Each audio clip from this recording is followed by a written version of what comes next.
All emergency workers around the city are on call. There is mayhem and chaos, people running everywhere.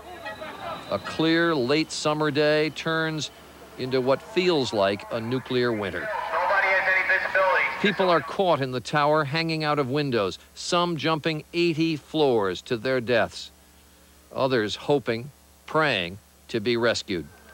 As men and women head down, trying to flee the building, firefighters are racing up to do their job, only to become the first victims. We better get out of the way! Then, incredibly, Tower 1 comes tumbling, cascading down. Some of the emergency workers who managed to make it out need to be treated themselves. Fire union officials say of the first 400 firefighters on the scene, 200 are missing, probably killed.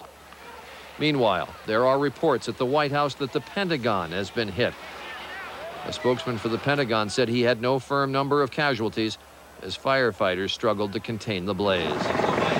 At 10:30 Eastern Time, the second World Trade Center tower collapses. And minutes later, a full-scale state of emergency is declared in New York. The effort now has to be to save as many people as possible.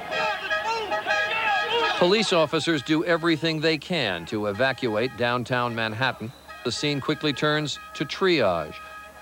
Initial reports say at least 2,100 people have been injured, 600 of them taken to hospitals by mid-afternoon, 5 dead on arrival.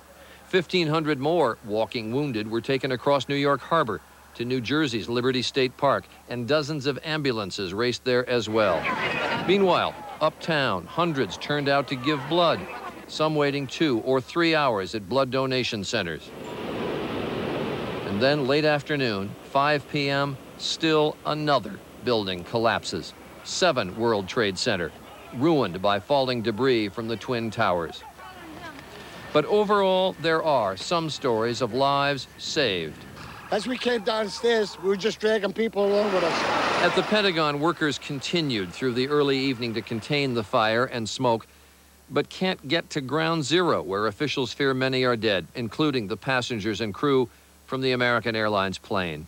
One of those known passengers was Barbara Olson, the wife of the Solicitor General of the United States, Ted Olson.